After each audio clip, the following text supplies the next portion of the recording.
We're gonna try again. We're gonna try again.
That's the worst ever. Well, actually, the worst was probably like 15 or something, but I would normally get into the 70s. Let's try again. Hopefully we can space out the,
Stop pressing all these goddamn buttons, dude. Oh my god. This fucking remote can go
God damn it! Let me just hit the fucking...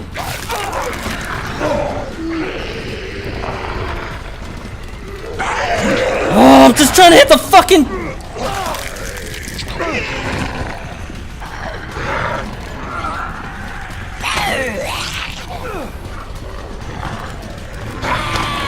God damn it! This fucking remote!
Finally. Oh, God.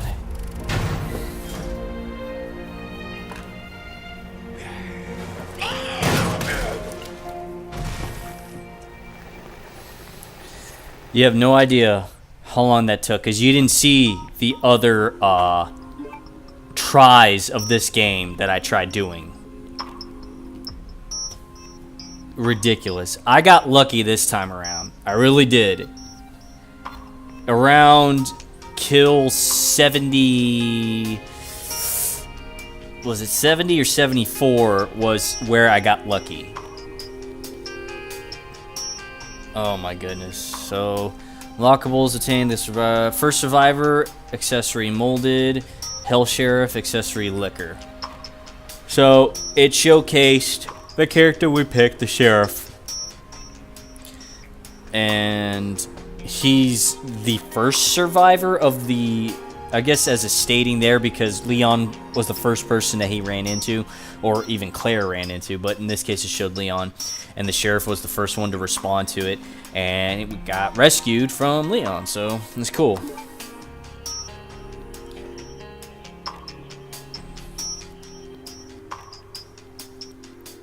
But we have finished all of these. There's no more. The only thing you would do is now kill 100 enemies and do it in the fast time. Beat this in a faster time, faster time, faster time. That's all it is. That's all it is. Which I don't really like. The story was good, but they could have showcased, like, again, like I've mentioned before. Well, actually, I've mentioned before in another video, but I didn't upload the video because the video was crap. But what I've mentioned before is what I like and dislike about stuff like this. I like that they gave us extra characters, these would-be characters, if they had not died. That's interesting. But you can also write it off as they actually did survive. Maybe we just hoping to notice somebody else. I mean, it might be kind of hard for her because we saw the one chick that did die. Chief Iron's laboratory shit going on. Kendo, believe he showcased that he was suicidal.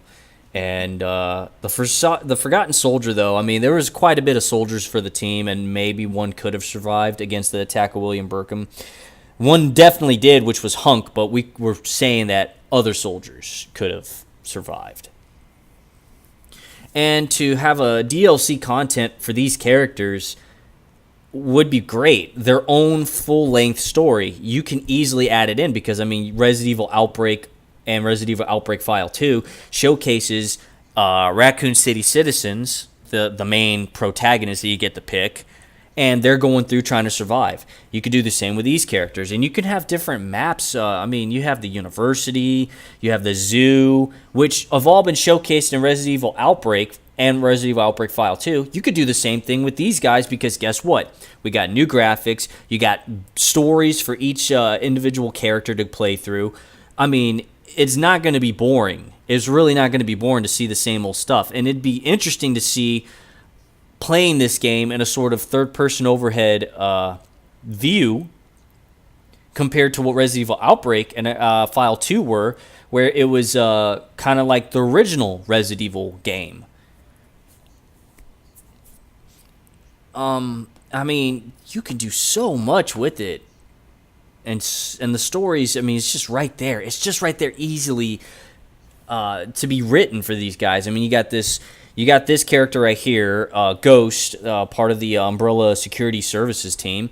You could probably have him turn a new leaf, you know, abandon his loyalty to Umbrella because apparently he was sent down to get the G-Virus sample from Birkin, and then he sees Birkin go crazy, killing everyone, and he's like, Umbrella doesn't care about me or my team. So I'm going to do this to survive and get out of here. Whereas Hunk was more for doing it for the loyalty of the company regardless, you know? With this guy, you can have Ghost here doing it for his survival, and then he runs into other characters, maybe like this chick or Kendo here, or even the Sheriff, and then they all help each other get through their segmented story for Resident Evil 2 Remake. They can go through so many different areas. They don't even have to go through the exact areas that Leon and Claire did. So you can have a legit big end story that's related to Resident Evil, but not directly with Leon and Claire. So you can have these guys trying to get through the city, escape the laboratory and the police department. So those would be the only familiar areas. But then you can have them go through areas like the zoo, right? We've seen that before, Resident Evil Outbreak 2, where the zoo was mostly a story for it showcased for what's her name, Cindy. Also, Cindy had another story in the first Outbreak game, which was at the bar. But everyone's story starts at the bar. But for Cindy specifically, it was for her because she was the waitress there. And then the zoo was another location for her. So you can have these guys go through the zoo, and then they meet up with the zombie animals over there, and then you can have them run from there, go to the university and the doctor's lab over there. There's the hospital. There's the abandoned hospital in the woods. You got so much to choose from. You got so much potential. I don't like these time trial games. They're enough to show you, oh, wow, we got a would-be character, but then it's like, oh, I just have to kill this one. I have to kill 100 zombies and get the hell on out. I'm stuck and confined into one store. This one, I'm a soldier, and I'm in the nest or the hive or whatever you want to call it, and I'm trying to escape with the G sample. You know, that's pretty much it. And then this one, Chief Irons was about to do some kind of mutilation to me, and I escaped, and I'm just trying to run away and find Ben. You know? And like her ending I really didn't like, because you had the prison cells filled with zombies and pale heads, and all she had to do was just run to the cage and see Ben, and then they get out of there. Like, you have any idea you were just chased by all those zombies in that area? Like, come on now. Be a little bit more realistic with it. It's a good story, and I think it's good that they added another female character to the Resident Evil remake to play as. I think that was pretty cool. So it was cool to see another character to play as a female.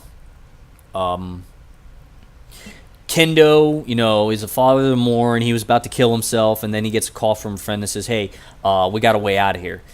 And with him, he's got a little bit lengthier story, it's about as much as Ghost here, but I feel like there was so much more you can have, so much more that can be had with these characters, and you can create their own actual game, I don't know. I just dislike these little beat the clock, kill as many zombies, beat the clock, and short stories. I hate it. I really do.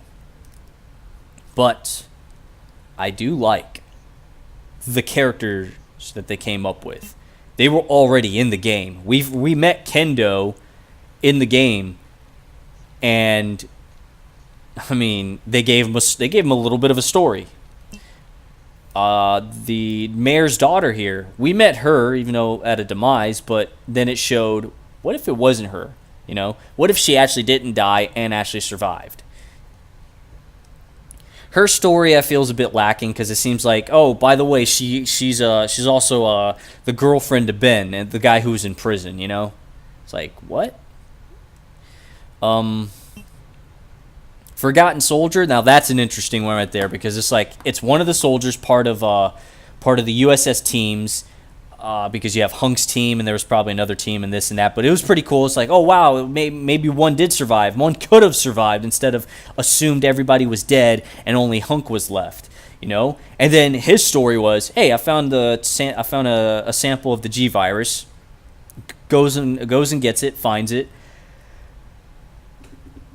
and continues through, try to survive, try to get out of there, which was pretty cool. It was pretty cool. I didn't like how difficult it was to find items, but it's part of the game. Extra modes where you beat the clock, so you're not going to always have items and this and that. It is what it is.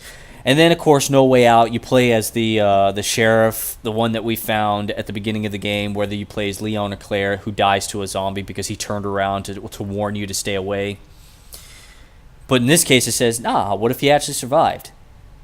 That would be pretty cool and interesting, And just like Resident Evil Outbreak and Outbreak File 2, you could give these characters stats.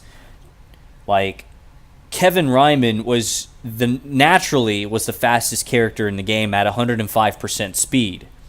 And then his costumes and related NPC costumes he could play as will change his stats so he could be even faster. I believe the fastest is at 121%. I think. For one of the UBCS characters. And you can also have less speed, but you can give more health. So you can have somebody with more health, somebody who's pretty good with melee weapons, somebody who's good with guns and stuff like that.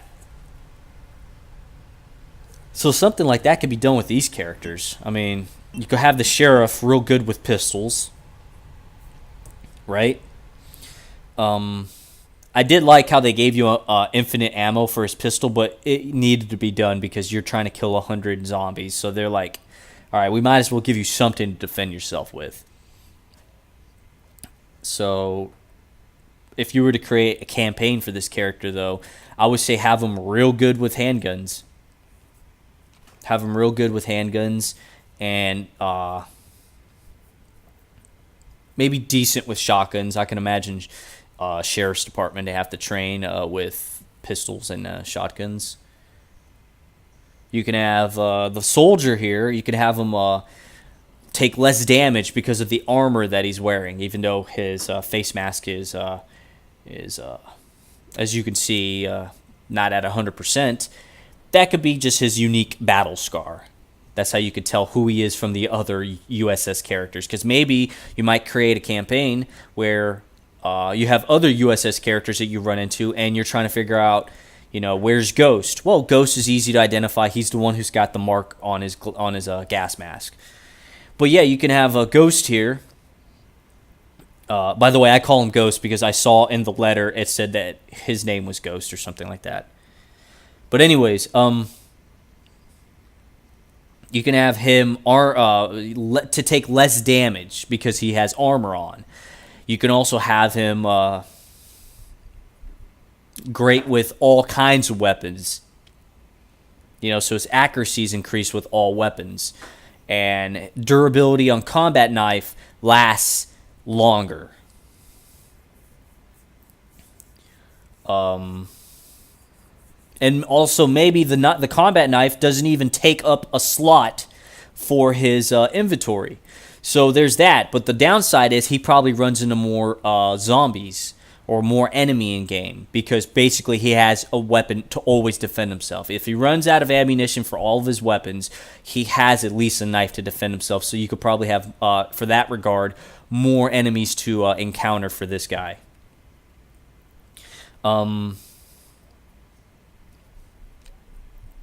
You could probably also minimize you could also probably minimize the use of herbs for our character here, because it could be something like he's gone through wilderness training or some sort of survival course training, so he knows how to use herbs, but he's probably only limited to, let's say, the green herb. He doesn't know what a blue herb is, and he doesn't even know that he didn't even know that there was a red herb out there. So maybe he's limited to green herbs because of the training environment that he was in. Only showcased green herbs. And it probably would be something because he works with the USS, so their survival training would probably show something like, hey, green herbs are pretty good, especially for healing and small amounts of infection,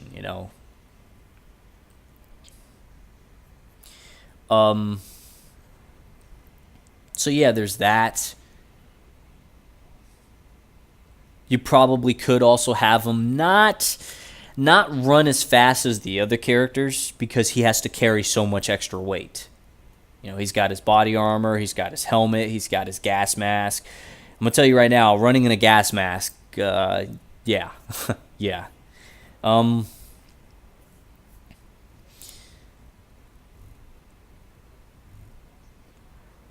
You could probably have him take half as much poison damage because his gas mask is, his eye is out in the open, so his portion of his face is to the elements. But he only takes still, half, if not maybe 75% damage of poison compared to the other characters who aren't wearing gas masks and stuff.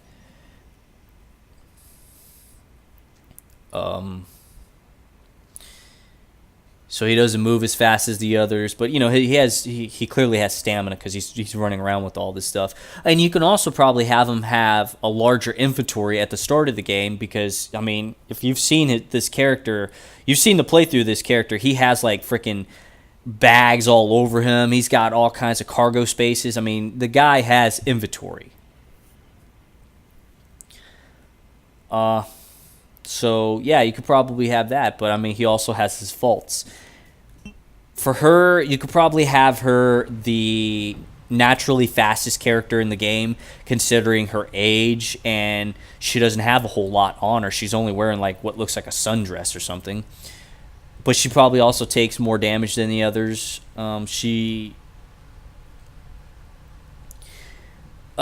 With her, you could probably have her very knowledgeable about the town that they're in and the surrounding areas. So she'll always have a map available. She'll always have a map available. She'll know locations without even having a map because she's the mayor's daughter,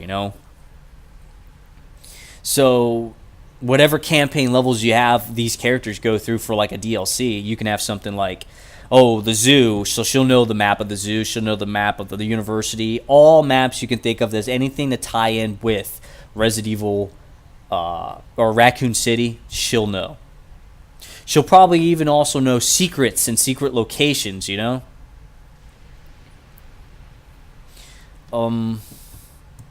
So yeah, there's that. And then for Kendo, he can create things. He could probably make better use of the gunpowders to create even more ammunition and probably even unique special ammunition. Like, who says just combining gunpowder and gunpowder will create 9mm parabellums? Maybe with him, he has about a 50% chance of turning the gunpowder into high-powered rounds, into hollow points, and all these rounds have unique features that'll really help against any kind of monster you meet in the game, Just something like that.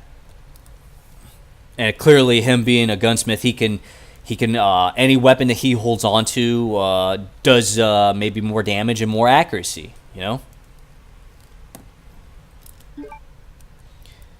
So, what do we have that we picked? Liquor.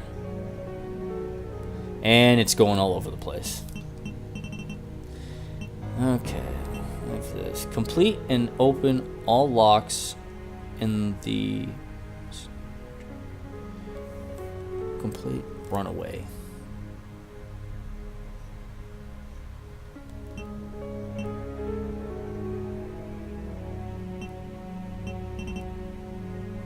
Complete the notes with both routes. Both routes? What was this? Complete No Way Out without firing more than 60 handgun shots. Get the fuck out of here.